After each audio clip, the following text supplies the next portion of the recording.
Black forest లో అత్యంత కఠినమైన ట్రైనింగ్ తీసుకుంటున్న సూపర్ స్టార్ మహేష్ సౌత్ నుండి ఏకంగా స్పానిష్ లో రిలీజ్ కాబోతున్న Varanasi.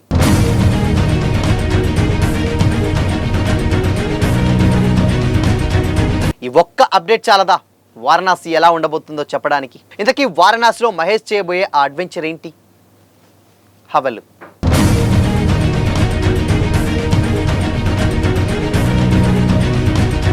Hi hello, welcome to Disha TV.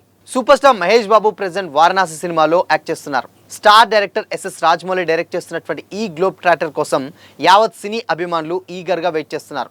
ఈ మూవీ కోసం భారీ స్థాయిలో అంచనాలు పెట్టుకున్నారు. లేటెస్ట్గా మహేష్ షూటింగ్కు కాస్త బ్రేక్ ఇచ్చి విదేశాలకు వెళ్లారు.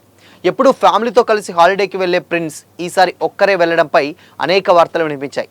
వీటిపై మహేష్ లేటెస్ట్గా పోస్ట్తో అందరికీ క్లారిటీ వచ్చేసింది.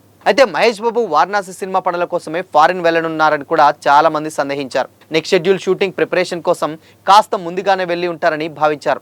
కానీ ఎక్కడికి వెళ్లారో ఎవరికీ కూడా తెలియదు. అయితే ఇప్పుడు మహేష్ ఇన్స్టాగ్రామ్ వేదికగా తాను ఎక్కడ ఉన్నాననేది పంచుకున్నారు.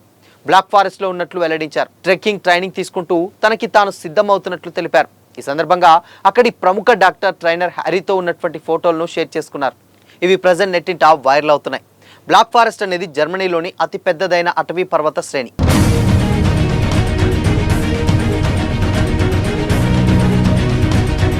ఫ్రాన్స్, స్విట్జర్లాండ్ సరిహద్దులకు దగ్గరగా ఉండే బాడెన్ స్టేట్లో ఉంటుంది.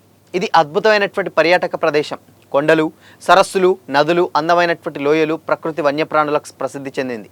ఈ సీజన్స్లో సంబంధం లేకుండా కూడా ఏడాది పొడవునా పర్యాటకులను ఆకర్షించడం దీని ప్రత్యేకత. అయితే అలాంటి బ్లాక్ ఫారెస్ట్లోనే ఇప్పుడు మహేష్ బాబు ట్రైనింగ్ తీసుకుంటున్నారు. బ్లాక్ ఫారెస్ట్కి వెళ్ళడం మహేష్ బాబుకి ఇదేమీ మొదటిసారి కాదు. 2024లో గుంటూరు కారం సినిమా రిలీజ్ అయిన తర్వాత ఒక్కడే జర్మనీకి వెళ్లారు. గడ్డ కట్టించే చలిలో బ్లాక్ ఫారెస్ట్లో ట్రెక్కింగ్ చేస్తున్నట్లు తెలుపుతూ డాక్టర్ హ్యారీతో ఉన్నటువంటి కలిసి దిగినటువంటి పిక్స్ కూడా సోషల్ మీడియాలో షేర్ చేశారు. మళ్ళీ ఇప్పుడు ట్రెక్కింగ్ కోసం అదే ప్రాంతానికి వెళ్లారు. ఇదంతా forest backdrop action adventure movie కాబట్టి వారణాసి కోసమే అని ప్రత్యేకంగా చెప్పాల్సిన పని లేదు. అంటార్టికాలో నెక్స్ట్ షెడ్యూల్ షూటింగ్ జరుగుతుందని వార్తలు వస్తున్నాయి. దీనికోసమే మహేష్ సన్నద్ధమవుతున్నారని కూడా అనుకోవచ్చు.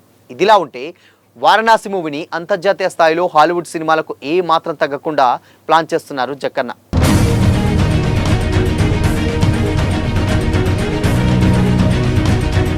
లేటెస్ట్గా ప్రొడ్యూసర్ ఎస్ఎస్ కార్తికేయ ఓ క్రేజీ అప్డేట్ పంచుకున్నారు. లేటెస్ట్గా మెక్సికోకు వెళ్ళినటువంటి కార్తికేయ అక్కడి మీడియాకి ఇంటర్వ్యూలు ఇచ్చారు. ఈ సందర్భంగా స్పానిష్ భాషలోనూ ఈ సినిమాను రిలీజ్ చేస్తున్నామని కూడా వెల్లడించారు. 2027 ఏప్రిల్ 7న ఈ మూవీని ప్రపంచవ్యాప్తంగా ఆడియన్స్ ముందుకు రానుంది. అయితే ఇక వారణాసి కోసం ప్రపంచవ్యాప్తంగా ఉన్నటువంటి సినీ ప్రియులు ఈగర్గా వెయిట్ చేస్తున్నారు. ఎందుకంటే ఈ సినిమా అప్డేట్స్ ఎప్పుడు పంచుకుంటారా అని కూడా ఆసక్తిగా ఉన్నారు. కొంచెం గ్యాప్ దొరికినా విదేశాలకు వెళ్లే మహేష్ లేటెస్ట్గా జర్మనీ వెళ్లడంతో పర్సనల్ టూర్ అని అందరూ అనుకున్నారు. కానీ వారణాసి ట్రైనింగ్లో భాగంగా వెళ్ళినట్లు మహేష్ షేర్ చేసినటువంటి ఫోటోలు చూస్తే డెఫినెట్గా అర్థమవుతుంది. వారణాసి సినిమాతో మరికొన్ని కొత్త మార్కెట్లన్నీ కూడా కొల్లగొట్టేటువంటి ప్రణాళికల్ని మూవీ టీం అయితే రెడీ చేస్తుంది. ముఖ్యంగా దక్షిణ అమెరికాతో పాటు లాటిన్ అమెరికా దేశాల మార్కెట్ పైన గురిపెట్టినట్లుగా కూడా తెలుస్తుంది. వారణాసి కథ కూడా పలు దేశాలతో ముడిపడినది కావడం అండ్ హీరో కూడా ప్రపంచాన్ని చుట్టేటువంటి సాహసికుడు కావడంతో మరికొన్ని దేశాలకు కొత్త మార్కెట్లకి ఈ సినిమాని తీసుకెళ్లేటువంటి ప్లాన్ చేస్తున్నారు. వచ్చే సంవత్సరం ఏప్రిల్ 7న ఈ సినిమా వరల్డ్ వైడ్గా కాదు వరల్డ్ రేంజ్లో అంటే దాదాపు ఒక 120 కంట్రీస్లలో ఈ సినిమా ఆడియన్స్ ముందుకైతే రానుంది. సో అందుకోసమని స్టిల్ ఇప్పటి వరకు షూటింగ్ కూడా కంప్లీట్గా ఒక 85% షూటింగ్ కంప్లీట్ అయింది. మహా అయితే ఇంకొక 15 to 10% దాన్ని కంప్లీట్ చేసి జక్కన్న దాని తర్వాత టెక్నికల్ వర్క్ వెళ్తాడని చాలా క్లియర్గా అర్థమవుతుంది.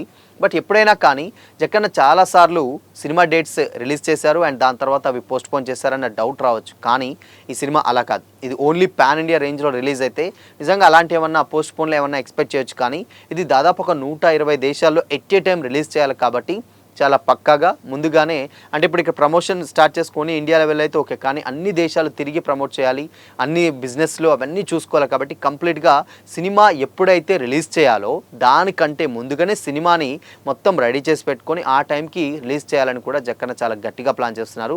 సో మార్చ్ నెలలో వచ్చినటువంటి అప్డేట్స్ చాలా రకాలుగా అంటే మార్చ్ కానీ లేకపోతే ఇప్పుడు వచ్చినటువంటి ఏప్రిల్ ఇలాంటి నెలలో ఒక్కొక్కటిగా అప్డేట్స్ అయితే ఇస్తూనే ఉన్నారు. కానీ డెఫినెట్గా నెక్స్ట్ వచ్చేదంటే 2027 ఏప్రిల్ 7th మాత్రం నిజంగా ఇండస్ట్రీ ఒక ఊపేస్తుంది వారణాసి. ఎందుకంటే స్టిల్ ఇప్పటి వరకు కూడా ఎలాంటి పోస్ట్ పోన్ లేకుండా కంప్లీట్గా షూటింగ్ చాలా సైలెంట్గా ఒక ఓన్లీ టైటిల్ గిమ్స్ తోటి మాత్రమే షూటింగ్ చేస్తున్నటువంటి రాజమౌళి ఒక్కొక్క అప్డేట్ మెల్లిగా బయటకు వదులుతూ దాదాపు అంటే స్పానిష్ లాంగ్వేజ్లో ఇప్పటివరకు ఏ సినిమా తెలుగు సినిమా సంబంధించి ఎప్పుడు కూడా రిలీజ్ అవ్వలేదు. ఆ ఘనత ఫస్ట్ టైం ఇప్పుడు అంటే మేబీ డబ్బింగ్ అలాంటి ఏమన్నా ఉండొచ్చు, కానీ స్టిల్ ఇప్పుడు అక్కడ కూడా బిజినెస్లు కానీ దాని తర్వాత అక్కడ ఉన్నటువంటి యాక్టర్స్ కూడా దీంట్లో పార్ట్ చేసే విధంగా స్పానిష్లో కూడా జక్కన్న ఈ సినిమాని ప్లాన్ చేస్తున్నారు. సో మొత్తంగా సాంప్రదాయాలు అంటే ఇండియన్ సాంప్రదాయాల్ని ప్రపంచ స్థాయికి తీసుకెళ్ళి అక్కడ ఎలా ప్రజెంట్ చేస్తారన్నది ఇక్కడ ఒక పెద్ద క్వశ్చన్ మార్క్.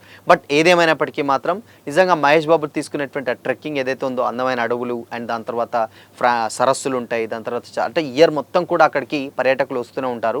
సో అందుకనే మహేష్ కూడా అక్కడనే ట్రైనింగ్ తీసుకుంటున్నారు. దాని తర్వాత ఆ ట్రైనింగ్ సీక్వెన్సెస్ ఏదైతే ఉందో మిగిలిన 10 to 15% అక్కడ ఆ షూటింగ్ మొత్తం కూడా దీనికి సంబంధించినటువంటి పార్టీ అని కూడా సోషల్ మీడియాలో అయితే కామెంట్ వస్తున్నాయి. సో చూడాలి మరి ఇన్ కేస్ దీని మీద ఏమైనా అఫీషియల్ అప్డేట్ రావాలంటే మాత్రం మరికొద్ది రోజులు అయితే వెయిట్ చేయాల్సిందే. బట్ ఏదేమైనప్పటికీ స్టిల్ వారణాసి మాత్రం ఇండియాని కాదు ప్రపంచాన్ని ఒక షేక్ చేస్తుందనడంలో ఎలాంటి డౌట్ అయితే లేదు. సో మరి వారణాసిపై మీ ఒపీనియన్ ఏంటి? కామెంట్ చేయండి.